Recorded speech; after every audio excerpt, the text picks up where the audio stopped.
So we have now completed the geometrical isomerism. So अभी तक क्या हुआ था कि जैसे दो भाई थे और दो भाइयों में एज दोनों भाइयों का सेम था, सेम उम्र के थे, लेकिन उनका फीचर्स, उनकी प्रॉपर्टीज़, खाना खाना अलग, बैठना अलग, दिखना अलग, ये सब चीज़ अलग था। उसको हमने बोल दिया था geometrical isomerism, where two compounds have the same molecular formula but different different IUPAC name, properties and everything. बात आ गया अब स्टीरियो आइसोमेरिज्म पे। वही दोनों भाई आ गए फिर से। दोनों भाइयों का उम्र भी सेम है और दिखने में भी सेम है। इसका मतलब स्टीरियो आइसोमेरिज्म को हम स्पेस आइसोमेरिज्म भी बोलते हैं। बताया क्यों? ये दिखने में भी सेम है। मतलब इनका आईयूपीएसी नेम भी एक जैसा रहेगा। और स्पेस आइसोमर्स जो होते हैं, इसका मतलब जो दोनों भाई हैं वो उम्र भी सेम है। मान लो वो ट्विंस हैं, दिखने में भी सेम है, वो ट्विंस है। अब ट्विंस होगा इसका मतलब ये थोड़ी कि उनका प्रॉपर्टी सेम हो जाएगा। वो एक ही जगह, एक ही टाइम पे खाना खाएगा, वो एक ही जगह पे एक साथ साइमल्टेनियसली जाएगा, ये सब तो नहीं है। उसकी प्रॉपर्टीज़ में डिफरेंस होगा। वो अलग अलग शादी करेंगे, अलग अलग खाएंगे पिएंगे, जो भी है। लेकिन ज्योमेट्रिकल में हमारा होता था कि एज उनका सेम था और उनकी प्रॉपर्टीज़ अलग थी। तो स्टीरियो आइसोमेरिज्म हम कह देंगे कि it is the isomerism in which it arises due to the different arrangement of atoms of groups in the space. मतलब अरेंजमेंट इनका अलग है।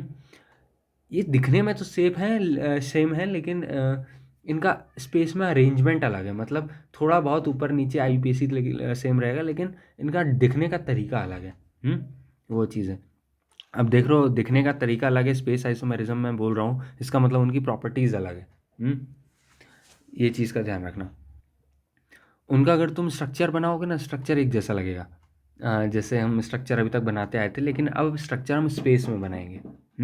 दिखने में सेम रहेंगे, लेकिन उनका जब जब हम गहराई से देखेंगे तो उनको अलग अलग दिखेगा। तो स्टार्ट करते हैं।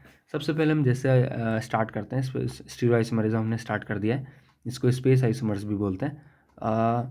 देखते हैं उसमें स्ट्रक्चरल फॉर्मूला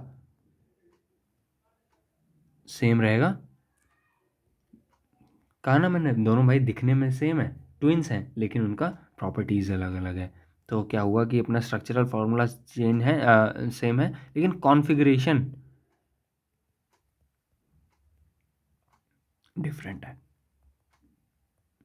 ठीक, यहाँ तक हमने बात कर लिया।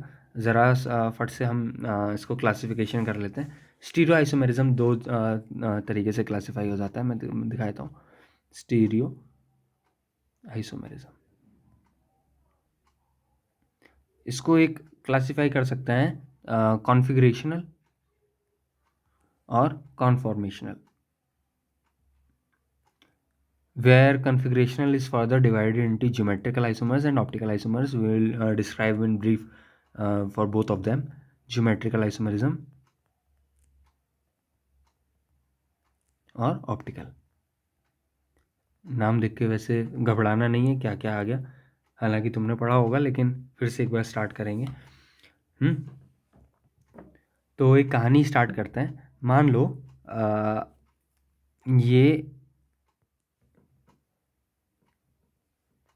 ये दो वॉल हैं, वॉल के बीच में ये अपना रॉड लगा हुआ है, और रॉड पे तुम झूल रहे हो, ऐसे तुमने पकड़ा हुआ है। और ठीक है, ज़्यादा अच्छा नहीं है, तुमने रॉड पकड़ी हुई है और रॉड पे तुम झूल रहे हो।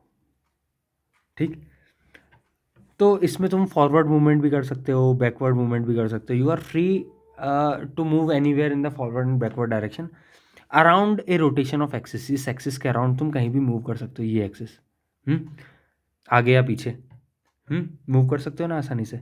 लेकिन अगर यहाँ पे दो रॉड रहे, मान लो एक रॉड ये है, एक रॉड ये है। अब तुमने इसको पकड़ा हुआ है यहाँ से, और इसको भी पकड़ा हुआ है यहाँ से। इसके ऊपर खड़े हो गए ऐसे करके, और दोनों हाथों से ऐसे पकड़ा हुआ है। तो तुम क्या मूवमेंट कर पाओगे? अब तुम्हारा रिस्ट्रिक्टेड हो गया ना मूवमेंट। तुम अब हिल डुल नहीं सकते अपनी जगह से, है ना। तुम खड़े हो, एक रॉड पे पकड़ा है दूसरा रॉड, तो अब मूव नहीं कर सकते। तो ऐसा ही कुछ होता है हमारा geometrical isomerism. This is same as geometrical isomerism. तो अच्छा सर, ज्योमेट्रिकल आइसोमेरिज्म में इतना सेम क्या है जो इसमें मैंने दिखा दिया? ज्योमेट्रिकल आइसोमेरिज्म में भी एक रिस्ट्रिक्टेड बॉन्ड होता है, एक ऐसी चीज़ होती है जो रिस्ट्रिक्ट करती है मूवमेंट को। अच्छा देखते हैं कि मूवमेंट रिस्ट्रिक्ट होने से पहले मूवमेंट फ्री कैसे होता है। मान लो ये कार्बन है, रंग चेंज कर देते हैं। कार्बन, ये कार्बन अपना 3 हाइड्रोजन से जुड़ा हुआ है। ये रहा। तो ये वाला जो बॉन्ड है ना, सिग्मा बॉन्ड, सॉरी, तो ये जो सिग्मा बॉन्ड है, इसके अराउंड, ये एक रॉड की तरह है, इसके अराउंड ये वाला जो कार्बन है कहीं भी मूव कर सकता है। मान लो अब ये वाला कार्बन ऐसा है, थोड़ी देर बाद ये कार्बन ऐसा हो गया, मूव कर गया, और थोड़ी देर बाद ये कार्बन ऐसा हो गया।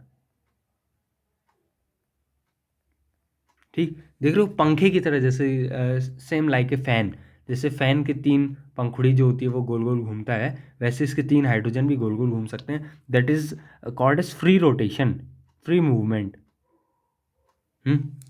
लेकिन अब इसका मूवमेंट अगर मुझे रिस्ट्रिक्ट करना है, अगर तुम्हारा झूलना रिस्ट्रिक्ट करना था, तो मैंने क्या किया था, 2 बॉन्ड लगा दिए थे, मतलब 2 रॉड लगा दिया था बीच में। अगर यही कार्बन 2 बॉन्ड से जुड़ा होगा,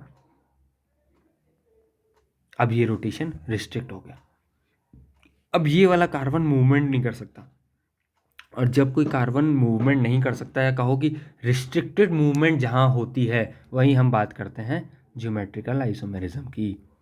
तो ज्योमेट्रिकल आइसोमेरिज्म का पहला पहला प्री रिक्विजिट जो हमें आना चाहिए वो है रिस्ट्रिक्टेड रोटेशन। और restricted rotation is always in double bond, not in single bond. ठीक, तो जहाँ जहाँ तुम्हें डबल बॉन्ड दिखे, तुम्हें पता है कि इसका रिस्ट्रिक्टेड रोटेशन कराना है। डबल बॉन्ड मैंने जैसे क्या, C double bond C, C double bond N, N double bond N, C double bond N हो गया साइनाइड। ठीक है, ऐसा बॉन्ड जो कि रिस्ट्रिक्टेड है, जिसके अराउंड रोटेशन मूवमेंट पॉसिबल है ही नहीं। तो देखा, रिस्ट्रिक्टेड रोटेशन, अब 2 बॉन्ड आ गए तो इसके अराउंड रोटेशन पॉसिबल नहीं है, तो यहाँ पे अपना ज्योमेट्रिकल आइसोमेरिज्म काम करेगा। लेकिन कैसे काम करेगा, ये चीज़ समझते हैं। एक एग्जांपल से इसको और समझ सकते हैं। लाइक तुम्हारी कोई फीमेल फ्रेंड है, कहो कि गर्लफ्रेंड ही है। तो अगर तुम्हारा एक गर्लफ्रेंड है ना, तो अगर तुम उस पर एफर्ट्स करते हो, अप्रोच करते हो, तो you seem to approach your best, you seem to give your best. तुम चाहते हो जैसा उसको पाने के लिए जो भी अगर मुझे बदलना पड़े तो मैं बदल जाऊँ। लेकिन अगर तुम्हारे पास ऑप्शंस होता है, या कहो कि एक से ज़्यादा गर्लफ्रेंड्स या फिर लड़कियाँ होती हैं जो तुम्हें लाइक करती हैं, तो फिर तुम उनके हिसाब से नहीं बदलते, तुम उनको बदल देते हो, है ना। यही चीज़ है कि कार्बन के पास जब डबल बॉन्ड आते हैं तो कार्बन बदलने से, या कहोगे रोटेशन करने से मना कर देता है। लेकिन जब उसके पास सिंगल बॉन्ड था तब वो रोटेशन कर रहा था। लाइकवाइज हम देखते हैं, एक एग्जांपल से समझते हैं। C double colour, C double bond C, अब यहाँ पे अपना हाइड्रोजन नहीं, एक्स वाई जेड और पी, 4 कंपाउंड है। अब it is not free to move, ये वाला कार्बन मूव नहीं कर सकता। ये वाला कार्बन मूव नहीं कर सकता, सॉरी, यहाँ पे तो ठीक, एक्स वाई, ये वाला कार्बन मूव नहीं कर सकता, तो ये इसकी रोटेशन नहीं हो सकता। इसका मतलब इसका कन्फिगरेशन चेंज नहीं हो सकता। जैसा कन्फिगरेशन इसका है वैसा ही रहेगा। इसीलिए हमने इसको क्लासीफाई किया था कन्फिगरेशनल आइसोमेरिज्म में। ठीक है, तो इसका कन्फिगरेशन बदल नहीं सकता है। तो ये वाला एक्स जो है, इस एक्स को देखता है, यार ये तो सेम साइड है। और जो एक्स, जो कहो कि सेम कंपाउंड सेम साइड होते हैं, तो उसको हम कहते हैं सिस फॉर्म। और सेम कंपाउंड ही दूसरी साइड रहते हैं, तो उसको कहते हैं हम ट्रांसफॉर्म। ठीक, जैसे मान लो ये सी एक्स एक्स वाई वाई, ये अपना देखा, ये एक्स एक इधर है एक इधर है, ये हो गया अपना transform. In the same way, this isomerism is also called as cis-trans isomerism. इसका ये नाम भी होता है सिस ट्रांस आइसोमेरिज्म। अब मान लो अगर इस x की जगह में C double bond C X जो मैंने पहले किया था, एक्स वाई जेड और पी, यहाँ पे क्या हम सिस ट्रांसफॉर्म ला सकते हैं? ये x कंपेयर करता है अपने जैसे ही कंपाउंड के साथ, देख रहे हो, मेरा जैसा कंपाउंड है, तुम कंपेयर कर सकते हो अपने ही क्लास वाले के साथ। तो तुम ऐसा थोड़ी है कि तुम सी की तैयारी कर रहे हो या किसी चीज़ का अपना किसी एंट्रेंस एग्ज़ाम की तैयारी कर रहे हो, तो ये थोड़ी देखोगे कि मैं 6th क्लास के लड़के के साथ कंपेयर करूँ। You will also seem to compare with the same person like you. So this X will not compare from this compound Z, and this Y will not compare from this compound P. They will compare from the same compound which seem to look as themselves. So ये X उसी के साथ compare करेगा या उसी के साथ geometrical isomerism दिखाएगा जिसके साथ ये अपनापन, या कहो कि जिसके साथ कंपैरिजन फील करेगा। तुम भी उसी के साथ कंपेयर करते हो ना, जिसके साथ तुम पढ़ रहे हो, जो तुम्हारे क्लास में है, तुम्हारे जैसा पढ़ रहा है, तुम्हारी ऐसे थोड़ी साइंस वाले बच्चे कॉमर्स वाले बच्चे से कंपेयर करते हैं, नहीं करते ना। इन द सेम वे यहाँ पे ज्योमेट्रिकल आइसोमेरिज्म नहीं होगा। क्यों? क्योंकि कंपैरिजन करने के लिए एक कंपाउंड के पास दूसरा उसके जैसा कंपाउंड नहीं है। तो यहाँ पे क्या ज्योमेट्रिकल आइसोमेरिज्म होगा? बिल्कुल नहीं। बेसिक्स हम समझ गए हैं कि भाई ज्योमेट्रिकल आइसोमेरिज्म के लिए एक क्या चाहिए? रिस्ट्रिक्टेड रोटेशन चाहिए। दूसरा चीज़ क्या चाहिए? एक चीज़ और एक एग्जांपल से देखते हैं। एक सेकेंड।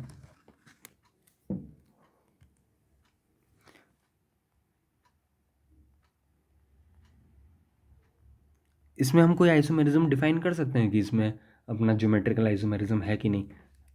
बात वही है कि हाइड्रोजन के सामने भी हाइड्रोजन है, इस हाइड्रोजन के सामने भी हाइड्रोजन है। नहीं कर सकते कंपेयर, क्योंकि इसमें सिस ट्रांसफॉर्म है ही नहीं। क्या सिस बोलें क्या ट्रांसफॉर्म बोलें, ये ऐसा ही है जैसे हम अपने घर में ही जो छोटे भाई से कंपेयर कर रहे हैं, या साथ में कंपैरिजन हो रहा है। हम अपने डिट्टो सेम आदमी से, या जो सेम है पर्सन, उससे कंपेयर ही नहीं कर सकते, जो हमारे जैसे ही पढ़ता है। मान लो you have friend who looks like you, studies like you, who have same habits like you will not compare with him. You will compare with the another person who is better than you. So there is no comparison possible here, because hydrogen is itself seeing hydrogen in the cis form and as well in the trans form. So geometrical isomerism is not possible here. Not possible here. ठीक है। एक चीज़ और तुम notice करोगे, इस carbon का जब तुम हाइब्रिडाइजेशन निकालोगे ना, ये कार्बन का, तो sp2 आएगा, क्योंकि इसके पास एक डबल बॉन्ड है, 3 सिग्मा है, 1 पाई है। इसीलिए 3 सिग्मा के कारण sp2 हाइब्रिडाइज्ड होगा। तो दूसरा चीज़ हमें यही देखना है कि sp2 carbon must be present. तीसरा चीज़ हमें ये देखना है ज्योमेट्रिकल आइसोमेरिज्म में कि there must be different atoms और groups with the rigid bond. Same atom ना हो जिसके साथ कंपैरिजन ना करें, या फिर सारे ही डिफरेंट एटम्स ना हो। ठीक है, ये चीज़ ध्यान रखना है। रिस्ट्रिक्टेड रोटेशन सिर्फ डबल बॉन्ड के अराउंड नहीं होती। मान लो वही एक एग्जांपल लेते हैं, तुम एक दो वॉल के बीच में ऐसे खड़े हो, इसमें 2 रॉड पहले ऐसा लगा हुआ था, तो तुम स्विंग नहीं कर पा रहे थे इसके around. You are standing on this like this and holding the upper bar like this. You are not able to freely move around the axis. अब क्या किया है, मैं इसकी जगह ये कर देता हूँ, मान लो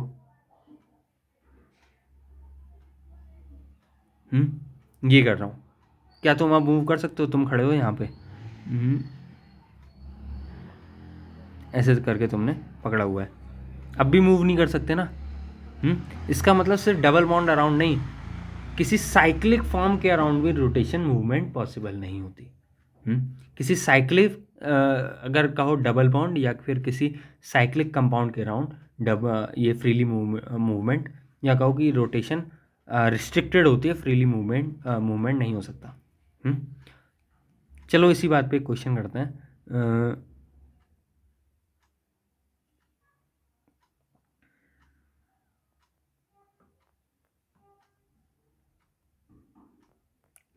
we have the question here.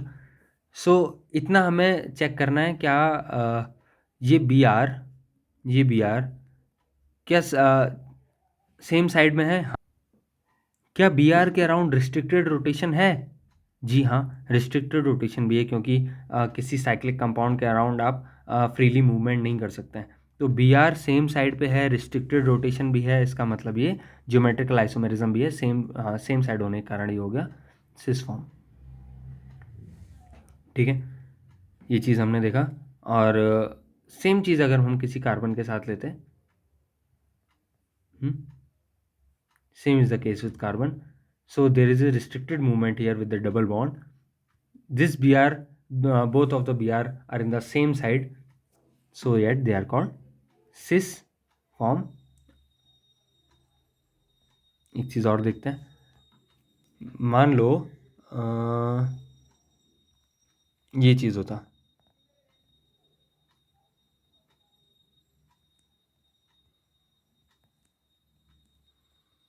क्या इसमें रिस्ट्रिक्टेड रोटेशन है? हाँ। क्या इसमें अपोजिट साइड हैं, या फिर कहो कि डिफरेंट ग्रुप्स ऑफ एटम्स हैं? वो भी है। CH3 और H दो डिफरेंट ग्रुप्स ऑफ एटम्स हैं, जो कि दोनों अलग अलग साइड में लगे हुए हैं। ये इस साइड है, ये इस साइड है, इसका मतलब ऊपर नीचे है। एक ऊपर की साइड है, एक नीचे की साइड है, इसको हम बोलते हैं ट्रांसफॉर्म। तो ये ट्रांस ज्योमेट्रिकल आइसोमेरिज्म ये शो करता है। ठीक है, अब क्या करते हैं, एक दो क्वेश्चन करते हैं। मैं 3-4 स्ट्रक्चर बनाऊंगा, तुम बताना कि इसमें ज्योमेट्रिकल आइसोमेरिज्म बन रहा है या नहीं बन रहा है। ठीक है, इसमें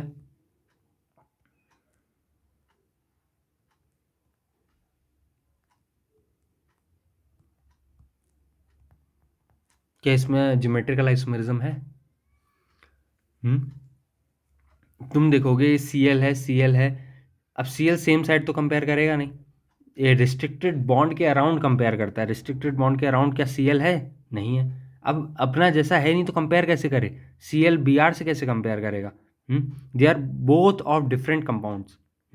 एक क्लास 12th का लड़का क्लास 6th के लड़के से कैसे कंपेयर करेगा? तो Cl ही चाहिए इधर, और दोनों जगह नहीं, सिर्फ एक जगह चाहिए Cl।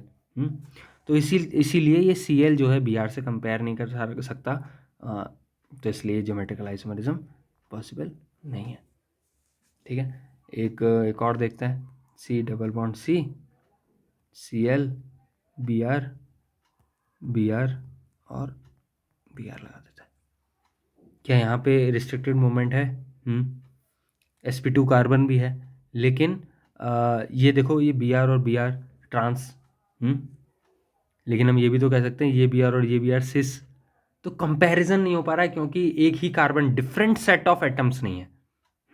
Different set of atoms भी बहुत ज़रूरी है। ये तीसरे पॉइंट में हम लिख देते हैं, different set of atoms. Different set of atoms मतलब समझ रहे हो? ऐसा नहीं कि चारों एटम डिफरेंट हो गया। चारों एटम अगर डिफरेंट हो जाएगा तो C double bond C, Cl Br F और यहाँ NO2, तो क्या यहाँ पे GI मिलेगा? ज्योमेट्रिकल आइसोमेरिज्म यहाँ भी नहीं मिलेगा, क्योंकि कंपैरिजन किससे करें? अपने जैसे से Cl है ही नहीं यहाँ पे, तो यहाँ पे ना सिस बोल सकते हैं ना ट्रांस बोल सकते हैं, यहाँ पे कंपैरिजन कर ही नहीं सकते हैं, तो ये GI नहीं शो करेगा। ये करेगा, ये देखो Br 3 जगह लगा हुआ है, डिफरेंट सेट ऑफ एटम्स नहीं है। We want different set of atoms on the same side and same atoms on the different side. Different atoms on the same side मतलब डिफरेंट सेम साइड पे different atoms and same configuration on the different side. BrCl ये हो गया, तो यहाँ पे दिखा सकता है, या इसको कर दो ClBr, यहाँ पे दिखा सकता है। ठीक, एक साइड में डिफरेंट एटम चाहिए और दूसरी साइड में सेम, जो पहले वाली साइड थी, ये वाली साइड थी, सेम कन्फिग्रेशन यहाँ भी चाहिए एटम का, जो एटम यहाँ थे वही यहाँ भी चाहिए, तब जाके GI शो होता है। इतना चीज़ समझ में आया? तो एक दो क्वेश्चन और देखते हैं थोड़ा सा। तो इसमें GI पॉसिबल नहीं है, ये वाला हमने देखा था। एक देखते हैं, C double bond C, Cl Br और Cl Br, यहाँ पे दोनों सेम साइड होने के कारण ये सिस फॉर्म हो गया। या कहो कि दोनों Br सेम साइड होने के कारण ये सिस फॉर्म हो गया, एक ही बात है, नन ऑफ ए डिफरेंस। अब मैं एक दो कंपाउंड तुम्हारे सामने बनाऊंगा, तुम बताना उसमें GI पॉसिबल है या नहीं। एक दो कंपाउंड में बनाने जा रहा हूँ।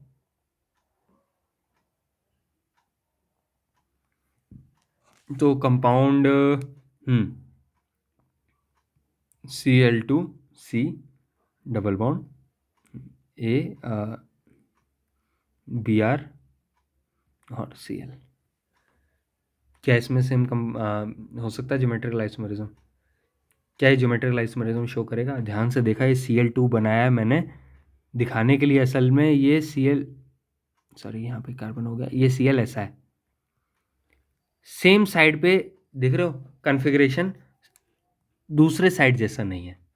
अगर यहाँ Br और Cl है तो यहाँ भी Br और Cl ही चाहिए, ठीक। और यहाँ पे Cl है, इसके कारण ये आइसोमरिज्म शो नहीं करेगा। इतना समझ में आया?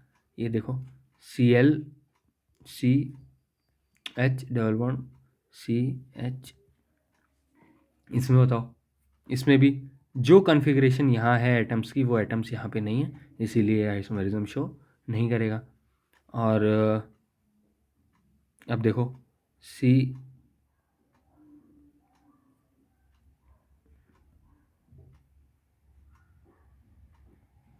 क्या ये शो करेगा? जो कन्फिग्रेशन यहाँ है एटम्स का, वो यहाँ भी Cl और H सेम साइड में है, तो अपोजिट साइड में भी Cl एंड H है, तो यहाँ पे एक Gi शो कर देगा। देखते हैं Gi कौन सा शो करेगा। Cl अपोजिट साइड में है तो क्या करेगा? Transform. As simple as that.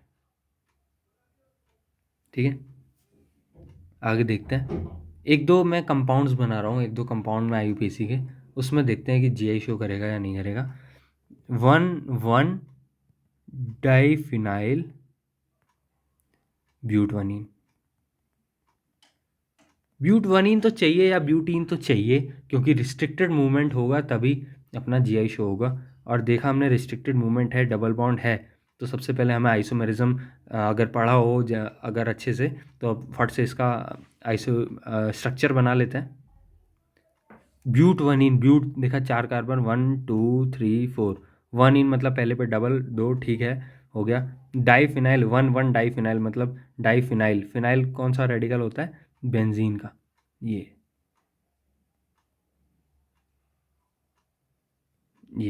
1 diphenyl ब्यूटवनीन। रिस्ट्रिक्टेड मूवमेंट देखा, restricted movement is here, sorry, restricted movement is here.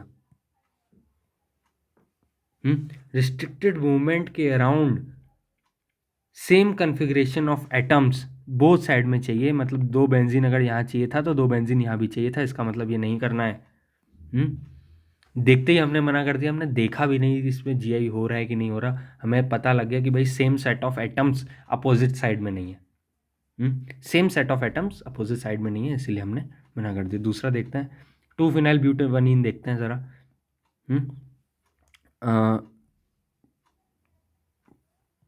2 phenyl, 2 phenyl कैसा होगा? ब्यूटवनीन तो ये हो गया। 2 फिनाइल के लिए हमें क्या करना पड़ेगा? इस पे भी एक फिनाइल ग्रुप डालना पड़ेगा, सॉरी,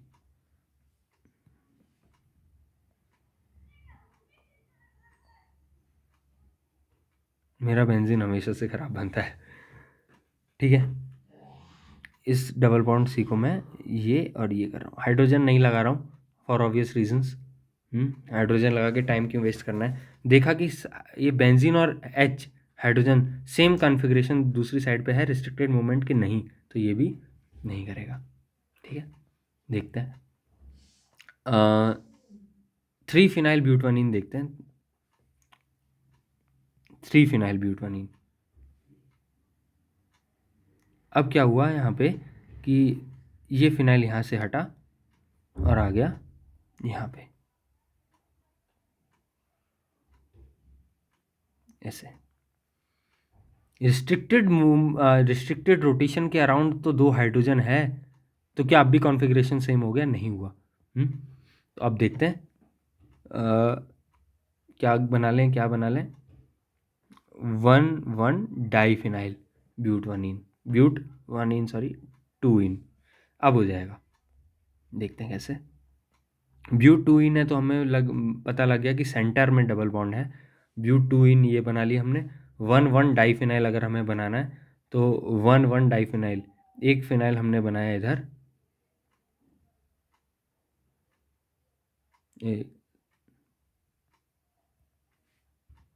और एक फिनाइल बनाया इधर। ज़रा देखते हैं रिस्ट्रिक्टेड रोटेशन के अराउंड क्या अपना एटम्स का कॉन्फ़िगरेशन सेम है कि नहीं। रिस्ट्रिक्टेड रोटेशन, ज़रा इसको मैं इसको इस रोटेशन को ज़रा जूम करके बनाता हूँ। रिस्ट्रिक्टेड रोटेशन ये हो गया, इस कार्बन के अराउंड ये हाइड्रोजन है, और ये एक ये हाइड्रोजन हो गया, इसके पास एक हाइड्रोजन हो गया, है ना। एक हाइड्रोजन ये हो गया और दूसरा ये वाला ग्रुप, सी बेंजीन रिंग,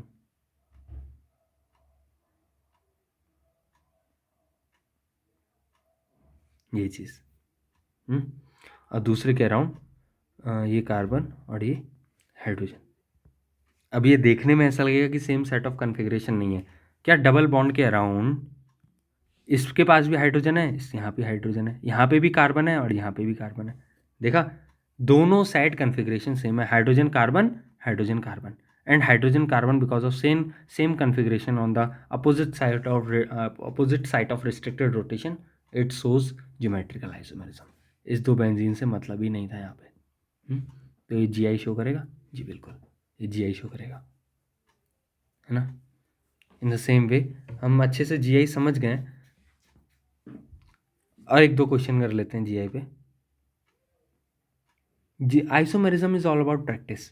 जितना आइसोमेरिज्म में हम प्रैक्टिस करेंगे उतना ही ज़्यादा हमारा क्वेश्चंस की करने की स्पीड तेज़ हो जाएगी। इट इज़ नॉट अबाउट कि हम सिर्फ कंसेप्ट सीख गया, कंसेप्ट सीखने के बाद भी कई बार ऐसा हो सकता है कि हम ना सीख पाए, क्या क्वेश्चन ना कर पाए, ये चीज़।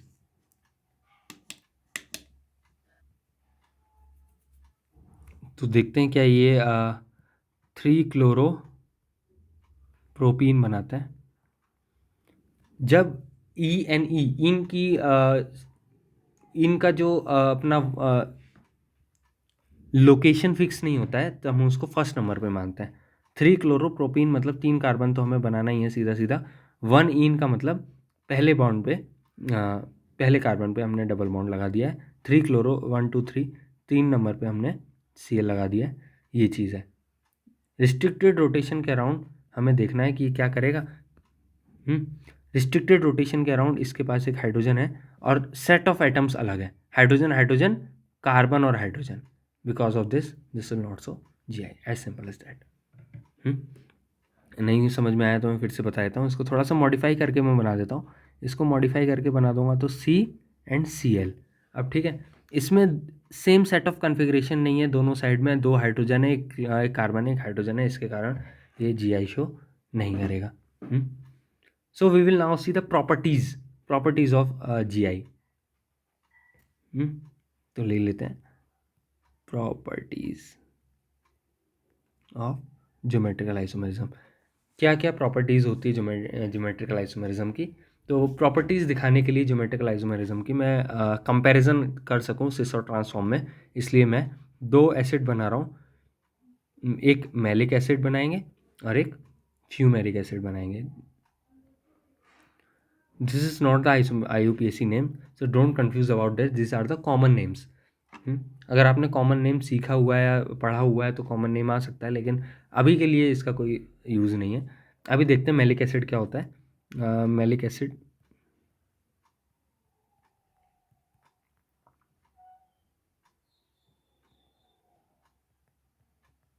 this is malic acid, and fumaric acid is same as malic acid but difference in the configuration of atoms, COOH COOH H and H। ठीक, एक सिस फॉर्म है, एक ट्रांस फॉर्म है।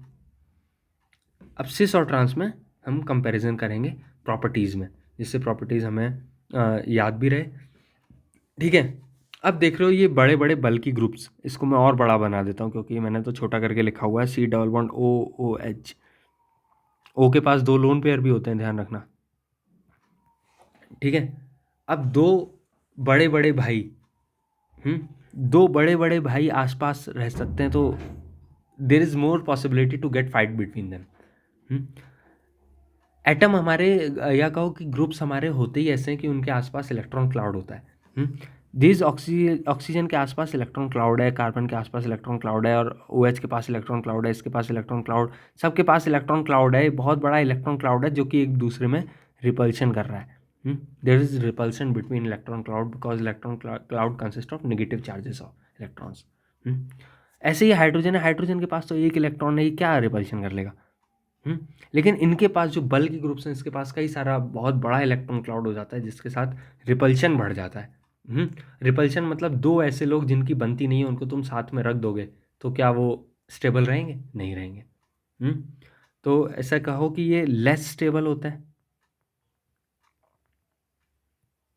भाई दो गुंडों को एक घर में रख दोगे तो क्या वो रह लेंगे?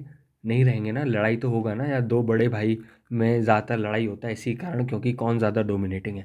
इसमें जो दो बल्कि ग्रुप्स हैं उनकी डिस्टेंस बहुत ज़्यादा है, and because of the distance between them is more, there is less repulsion of electron clouds between them, and because of less repulsion there is more stability.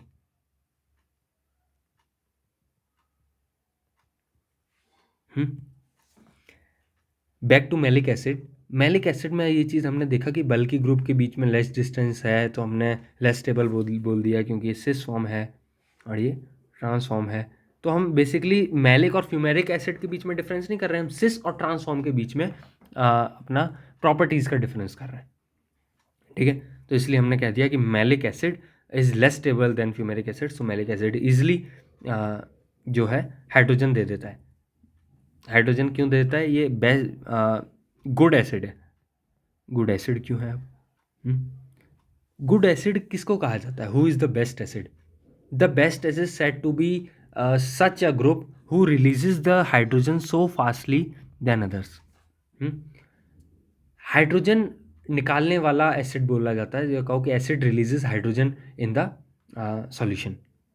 तो जिस घर में ज़्यादा लड़ाइयाँ होती हैं उस घर में तलाक भी तो होता है। जिस घर में मान लो ये दोनों भाई लोग लड़ रहे हैं, ये दोनों बल्कि ग्रुप्स लड़ रहे हैं,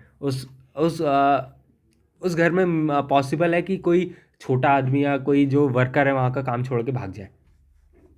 हाइड्रोजन उसी घर में काम करता था जहाँ ये दोनों भाई लड़ते थे, और hydrogen seeing they are fighting between them, it resigns from his job. या कोई अगर छोटा वर्कर ऐसे घर में काम करता है जो बहुत कलेशी घर होता है, तो वो वर्कर वहाँ काम नहीं करता। तो ऐसे ही हाइड्रोजन फट से छोड़ के चला जाता है कि भाई ऐसे घर में रहना ही नहीं है जिस घर में स्टेबिलिटी ना हो। एवरी एटम वॉन्ट स्टेबिलिटी, और ऐसा जगह जहाँ पे स्टेबिलिटी नहीं होता तो atom don't want to reside in that. ठीक, तो atom wants to reside in that group which है स्टेबिलिटी। तो मतलब यहाँ पे हाइड्रोजन चाहता है कि मैं रहूँ, लेकिन यहाँ नहीं चाहता मैं रहूँ, क्योंकि यहाँ कंपाउंड में ही स्टेबिलिटी नहीं है, और जब घर ही स्टेबल नहीं होता उसके लोग कैसे स्टेबल हो जाएंगे। ये वाला हाइड्रोजन नहीं, सॉरी, ये वाला हाइड्रोजन, ये हाइड्रोजन छोड़ के चला जाएगा। तो इसीलिए malic acid is good acid than fumaric acid. Good acid इसलिए क्योंकि उसका हाइड्रोजन लिविंग एबिलिटी ज़्यादा होता है। ठीक, एक चीज़ हमने देखा कि good acid less stable cis compound is the good, more और less they are good acid. Comparing the dipole movement between them. Dipole movement क्या होता है? सिर्फ पोलराइजेशन। ठीक, ये सब ज़रा मिटाता है।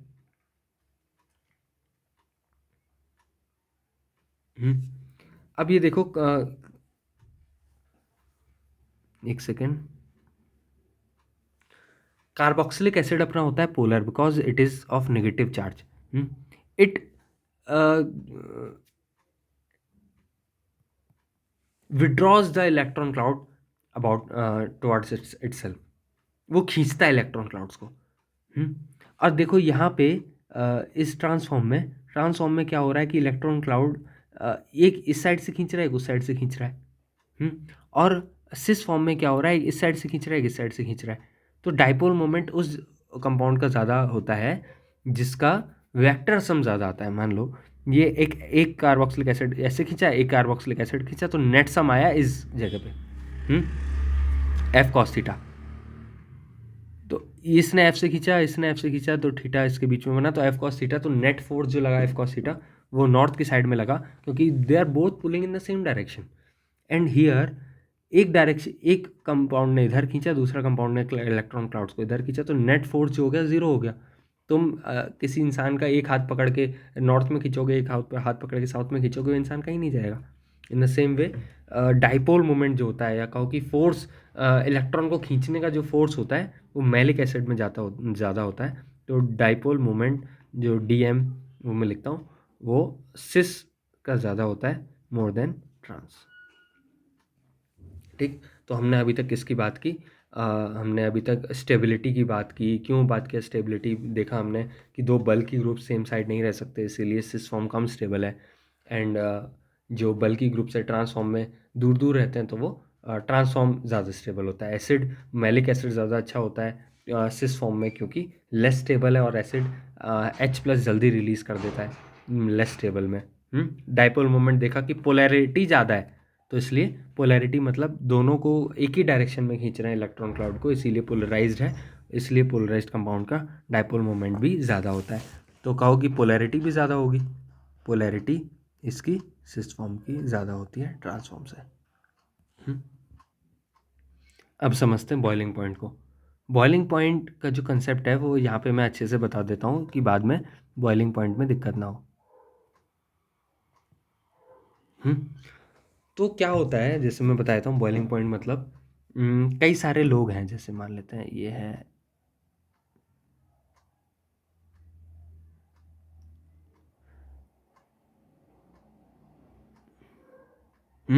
तीन दोस्त हैं, हाथ पकड़े हुए हैं। बॉइलिंग पॉइंट का मतलब होता है कि दो मॉलिक्यूल्स के बीच का जो बॉन्ड है उसको तोड़ देना।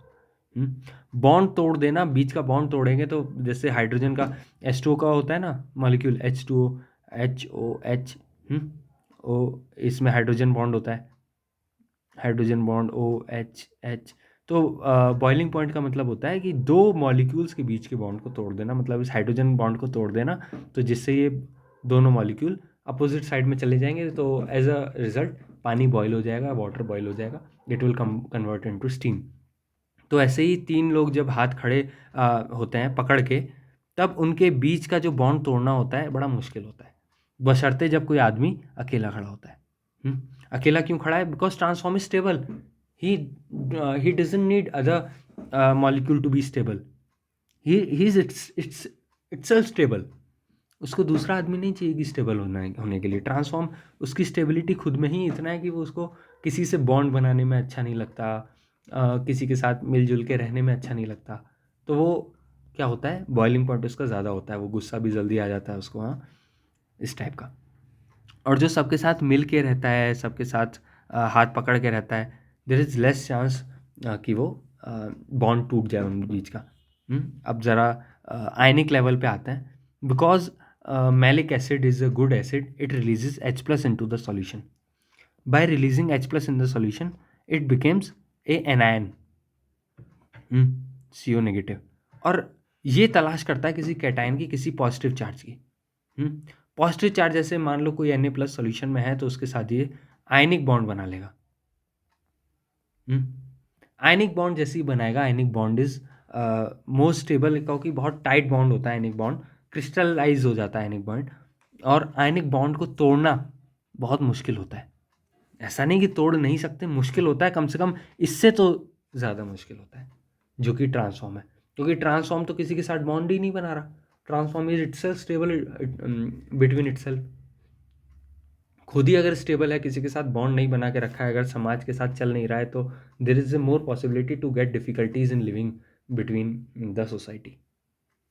और आयनिक बॉन्ड है, सबके साथ बना के चलता है, सबके साथ रह के चलता है, सबके साथ बॉन्ड बना के चलता है, तो उसके साथ ये है कि सोसाइटी में रहने में प्रॉब्लम नहीं है उसको। उसका बॉइलिंग पॉइंट कम है, वो टूटता नहीं है जल्दी, इसीलिए आयनिक बॉन्ड की जो बॉइलिंग पॉइंट है वो ज़्यादा होता है। Because boiling point is directly proportional to polarity. कहो कि जिसमें जितना ज़्यादा पोलैरिटी, वो उतना ज़्यादा दूसरे से बॉन्ड बनाएगा, क्योंकि अपना कम स्टेबल होगा तो दूसरे को पकड़ेगा स्टेबल होने के लिए, दूसरे को पकड़ेगा तो बॉन्ड भी बनाएगा, बॉन्ड बनाएगा तो उसका बॉइलिंग पॉइंट बढ़ जाएगा। ठीक है, तो as a result more polar substance has the more ionic character, as a result it also has the more boiling point. ठीक, मेल्टिंग पॉइंट का कुरा करते हैं। मेल्टिंग पॉइंट, मेल्टिंग पॉइंट को मतलब नहीं होता कि किसी से बॉन्ड बना रहा है या नहीं बना रहा है। मेल्टिंग पॉइंट देखता है कि पैकेजिंग इफिशियंसी कैसी है, पैकेजिंग इफिशियंसी दिखता है मेल्टिंग पॉइंट। और पैकेजिंग इफिशियंसी मतलब कि 1 सेंटीमीटर स्क्वायर में कितने एटम्स आ जाते हैं, ये चीज़ पैकेजिंग पैकेजिंग एफिशिएंसी होती है। डेंसिटी ऑफ एन एटम, कितना ज़्यादा डेंस है, कितना ज़्यादा इफिशिएंटली पैकेज्ड है। हम किसी बैग में सामान रखते हैं तो हम देखते हैं कि कितना ज़्यादा से ज़्यादा सामान आ जाए उस बैग में, उस वॉल्यूम में। तो in a fix volume how much atom we can fix in that, it is the packaging efficiency. और पैकेजिंग इफिशियंसी ट्रांसफॉर्म की ज़्यादा होती है। बॉइलिंग पॉइंट सिस फॉर्म का ज़्यादा होता है। और melting point because of trans form has the better packaging efficiency than the cis form. Melting point of trans form is more than the cis form. ठीक, अब और क्या बचा हमारा, उसमें देखते हैं सॉल्युबिलिटी का। सॉल्युबिलिटी किसकी ज़्यादा होती है, इससे पहले हमें पता लगाना पड़ेगा सॉल्युबल मतलब क्या। सॉल्युबल मतलब कोई चीज़ पानी में घुल जाए, और पानी में कोई चीज़ जब घुलेगी जब उसका पानी से रिलेशन होगा। पानी से क्या रिलेशन होगा, क्या करें पानी को या तो कोई आयन दे दो, या फिर पानी से कोई आयन ले लो, तब जाके पानी से रिलेशन हो जाएगा तो पानी में घुल जाएंगे। पानी से जिसको कोई मतलब नहीं होता वो पानी में घुलता नहीं। जैसे मिट्टी को अगर पानी में डालो तो मिट्टी पानी में घुलेगी नहीं, क्योंकि मिट्टी इज़ ए इंडिविजुअल सब्सटेंस। लेकिन अगर कोई चीज़ सॉल्युबल चीज़ नमक को पानी में डालो, क्योंकि वो आयनिक है, it breaks into Na+ and Cl negative ions, it has relation with water, and because of the relation with water it gets soluble in water. तो रिलेशन किसका हो सकता है, कौन जाकर के पानी को आयन दे सकता है या कौन पानी से आयन ले सकता है, अपना यही है मैलिक एसिड, या कहो कि सिस फॉर्म जिसका ज़्यादा कैपेसिटी है कि वो H+ दे दे, बशर्ते फॉर्मिक एसिड के, फ्यूमेरिक एसिड के। ट्रांसफॉर्म जनरली स्टेबल होती है, इसलिए वो ट्रांसफॉर्म किसी के साथ रिलेशन नहीं बनाना चाहता, पानी के साथ रिलेशन नहीं बनाना चाहता, इसीलिए पानी के साथ उसका बॉन्ड भी नहीं बनता, या कहो कि पानी के साथ वो सॉल्युबल भी नहीं होता, क्योंकि वो सॉल्युबल भी नहीं होता, इसीलिए सिस फॉर्म ज़्यादा स्टेबल होती है पानी में, या कहो कि ज़्यादा सॉल्युबल होती है पानी में। Cis form is more soluble in water. तो अभी तक जो भी हमने देखा वो हम देख लेते हैं एक बार। क्या क्या देखा हमने, सबसे पहले डाइपोल मूवमेंट देखा। डाइपोल मूवमेंट किसका होता है, सिस का ज़्यादा होता है। और क्या था, डाइपोल के बाद पोलैरिटी देखा। Dipole was directly proportional to polarity RITY। So cis form की पोलैरिटी भी ज़्यादा होगी। उसके बाद क्या देखा था हमने, स्टेबिलिटी। तो सबसे पहले देखा था स्टेबिलिटी। स्टेबिलिटी किसकी ज़्यादा है, ट्रांसफॉर्म की। वो किसी के साथ बॉन्ड नहीं बनाता। किसी के साथ बॉन्ड नहीं बनाता, इसीलिए उसका बॉइलिंग पॉइंट भी कम था, याद है। क्योंकि बॉइलिंग पॉइंट नहीं, किसी के साथ बॉन्ड नहीं बनाएगा तो जल्दी टूट जाएगा, जल्दी बॉयल हो जाएगा। और किसी के साथ बॉन्ड बनाएगा तो बॉन्ड तोड़ने में एनर्जी लगता है भाई, बॉन्ड नहीं तोड़ेंगे तो फिर कैसे वो बॉयल होगा। Melting point was just opposite, क्योंकि melting point was depend on the packaging efficiency of the compound, and we will talk more about the packaging efficiency in reaction mechanism. अभी सिर्फ ये है कि सिस फॉर्म का ज़्यादा होता है पैकेजिंग, ट्रांसफॉर्म की पैकेजिंग एफिशिएंसी ज़्यादा होती है सिस फॉर्म से, क्योंकि सिस फॉर्म पैकेज नहीं हो पाता अच्छे से, ट्रांसफॉर्म अच्छे से पैकेज हो जाता है। ऐसा ऐसा होता है ना, कुर्सी जैसा होता है ट्रांसफॉर्म, लाइक अ कुर्सी, जो शादियों में कुर्सियाँ आती हैं तो वैसे ही तो रखा जाता है एक के ऊपर एक ऐसे करके, तो उसका पैकेज अच्छे से हो जाता है कुर्सी का। और ये होता है कटोरा जैसा सिस फॉर्म, तो ये अच्छे से पैकेजिंग नहीं हो पाता इसका। ऐसा बल्कि ग्रुप्स अगर ऊपर रहते हैं तो ये पैकेजिंग नहीं हो पाती इसकी अच्छे से। इसीलिए melting point of trans form is more than cis form. और क्या बताया था, स्टेबिलिटी, डाइपोल मोमेंट हो गया, सॉल्युबिलिटी। सॉल्युबिलिटी सॉल्युबिलिटी किसकी थी, because cis forms the bond and relation with water, it has more solubility than trans form. ठीक, तो आज हमने बात किया कि कैसे कैसे पूरा ज्योमेट्रिकल आइसोमेरिज्म के बारे में, ज्योमेट्रिकल आइसोमेरिज्म क्या होता है, कैसे देखते हैं। हालांकि ज्योमेट्रिकल आइसोमेरिज्म के जब क्वेश्चन करेंगे we will see the tricks how to see if there is how many geometrical isomerism between them. And आज हमने बात किया कि उसके प्रॉपर्टीज़ में क्या क्या होता है, किसका ज़्यादा होता है, किसका कम होता है। नहीं समझ में आया कोई बात नहीं, धीरे धीरे जैसे हमको क्वेश्चन करेंगे सब समझ में आना पड़ेगा, आ जाएगा। मेन चीज़ तो हमें ये है कि क्वेश्चन में जो हमें हेल्प करे कंसेप्ट, वही कंसेप्ट हमारा काम का है अभी के लिए तो, है ना। जो कंसेप्ट हमारा क्वेश्चन करने में मदद कर दे, और जब हम क्वेश्चन करेंगे जब हम देखेंगे कौन कौन सा कंसेप्ट हमारे काम में आता है, और वही कंसेप्ट में हम ज़्यादा टाइम भी देंगे। तो उसमें अगर ऐसा है कि कोई चीज़ समझ में नहीं आया है तो कोई बात नहीं, वो धीरे धीरे समझ में आएगा।